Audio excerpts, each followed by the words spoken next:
Beauty is pain, mungkin itulah kalimat yang tepat bagi influencer sekaligus pengusaha Cindy Samuel. Kali ini bukan lagi soal transformasi kecantikan turun berat badan, melainkan potret pilu dari perjuangan hidup yang penuh air mata dan keberanian untuk berbicara jujur kepada publik. Di balik tubuh baru yang menuai pujian dengan berurai air mata dan didampingi sang ayah, Manap Suharnap, faktanya tersimpan pilu tentang rasa sakit, tekanan mental, hingga titik terendah dalam hidup yang Cindy alami selama masa pernikahan. Seperti apa luka di balik kejujuran yang Cindy derita selama lebih dari 8 tahun hidup bersama suaminya Randy Samuel? Siapa sih yang mau tampil gendut, betul nggak? Abis lahiran di media dibilangnya suami cinta istri apa adanya. Si Randy yang mencintai istri apa adanya. Aslinya saya jarang apa batin. Sakit mental.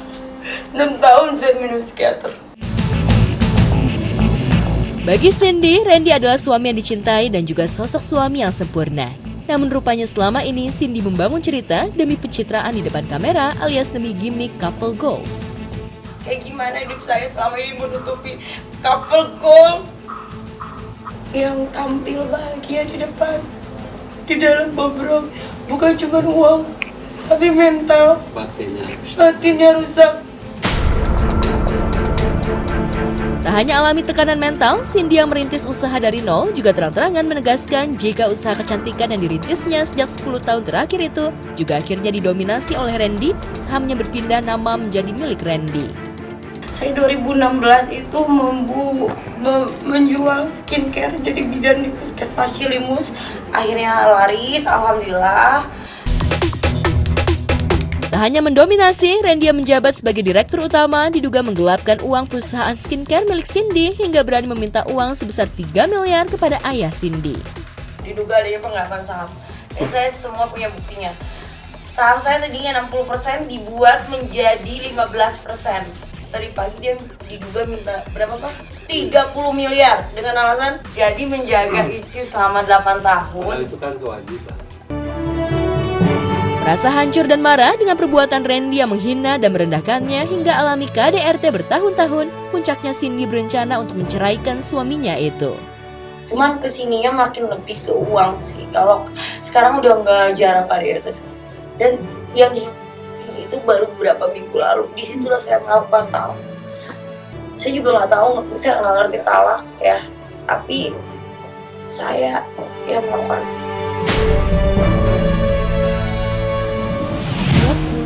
Orang-orang yang buat mbak-mbak yang kasihan kalau gabut. Pemirsa, Neona Ayu, anak ketiga Nola, Bithri, dan Baldi ternyata sosok yang penuh kejutan bagi Nola. Apalagi di usianya yang masih belia, ia punya impian kuliah di luar negeri dan hidup mandiri. Untuk mewujudkan impiannya itu, belum lama ini, Nola benar-benar dibuat kaget ketika Neona tiba-tiba izin untuk ikut pertukaran pelajar di Perth, Australia.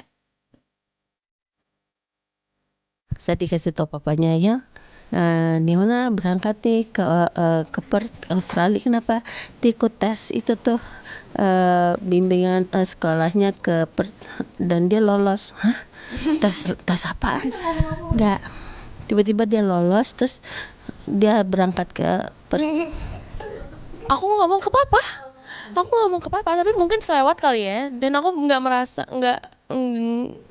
aku nggak menemukan kewajiban untuk kayak halo aku mau tes ya doain karena Tiba-tiba aku lolos, boleh dong bayarin. kita lolos mau nggak mau kan harus ke sana ya. Ya, dengan berat hati, akhirnya Nola harus melepaskan putrinya yang baru 16 tahun terbang sendirian ke luar negeri. Dan yang membuat vokalis Bithri sangat khawatir adalah Neona tinggal bersama orang tua asuh yang sama sekali belum Nola dan Neona kenal. Tapi bagi Neona, hal itu justru jadi kesempatan dan pengalaman berharga. Seru banget, aku merasa independen dan aku merasa simulasi. Terusin dong, katanya udah habis makan cuci piring. Iya, habis makan cuci piring, terus kita tuh dilepas, jadi kita pakai transportasi umum di sana, nyari jalannya sendiri. Nggak pernah. Udah lanjut cuci piringnya. Karena di sini aku tuh ngasih peluang aktivitas buat orang-orang yang buat mbak-mbak yang kasihan kalau gabut. Ya, pengalaman sekolah dan tinggal beberapa hari di Perth, Australia jadi ajang simulasi bagi Neona yang ingin hidup mandiri. Sejak kecil, Neona emang selalu bermimpi bisa kuliah di luar negeri. Sayangnya Nola kurang setuju dengan impian putrinya itu. Ya boleh, maksudnya tuh dia belajar tanggung jawab dulu di sini. Tadi kan masalah cuci piring aja di sini tuh belum dilakukan ya. Bagaimana kalau dia kuliah? Kan memprioritaskan perasaan orang lain. Sebaliknya, Nola justru mendukung karir Neona untuk jadi artis, baik penyanyi maupun pemain film seperti sang kakak Naura Ayu. Sayangnya, Neona yang baru saja merilis single terbaru itu justru menuai komentar pedas warganet yang menyebutnya FOMO lantaran musik single beraliran hipdut. Musik yang saat ini memang disukai Gen Z. Lalu apa tanggapan Neona dan Nola? Lupa, nanti malah lupa.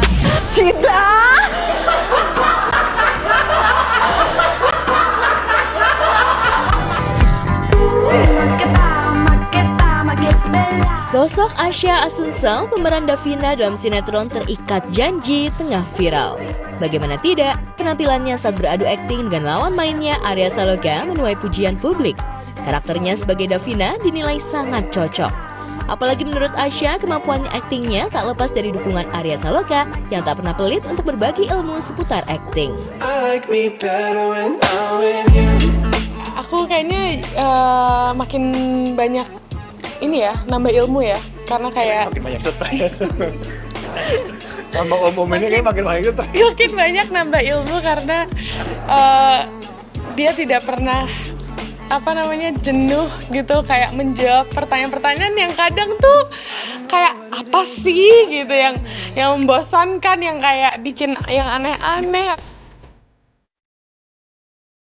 Menariknya, penampilannya juga tak kalah mencuri perhatian publik, terutama gaya berbusana Asya yang kerap tampil modis.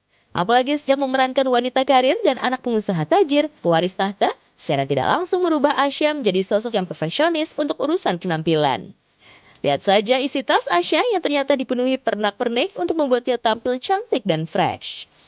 Aku mau nunjukin what's in my bag yang sehari-hari aku bawa ke lokasi syuting. Lumayan agak besar, with my bag charms yang lucu-lucu ini dari sahabat-sahabatku. Oke, pertama-tama aku ada kacamata. Ini isinya kacamata. Iya, ini kacamata pertama aku yang lucu ya, warnanya biru. Gemas. Kacamata itu harus dibawa setiap hari. Selain membuatnya cantik, Asya juga membawa beberapa barang yang bikin tubuhnya fit dan percaya diri. Terus aku bawa pil vitamin karena tiap hari syuting ya, harus menjaga daya tahan tubuh. Vitamin. Ada fish oil, terus ada kayak untuk menjaga mood wanita. Itu yang paling penting. Dan dari semua barang yang ada, yang paling banyak adalah lipstik dan parfum. Asya mengaku memang pecinta lipstik dan wangian. Setidaknya ada 5 lipstik dan 3 parfum yang setiap harinya ia bawa ke lokasi syuting. Aku punya 5 lipstik deh kayaknya di dalam sini. Aku nggak tahu kenapa aku lipstiknya banyak banget dan ini pun udah berkurang. Ini lipstik pribadi sama nggak tahu sih, suka campur-campur lah. Namanya juga wanita, suka ganti-ganti. Jujur aku suka ganti-ganti sih, tapi sekarang akhir-akhir ini sebenarnya syuting dari awal Davina pakai yang ini, yang tulisan Asya Asunsal. Cuman aku lagi mau ngabisin yang ini. I said, pretty little baby.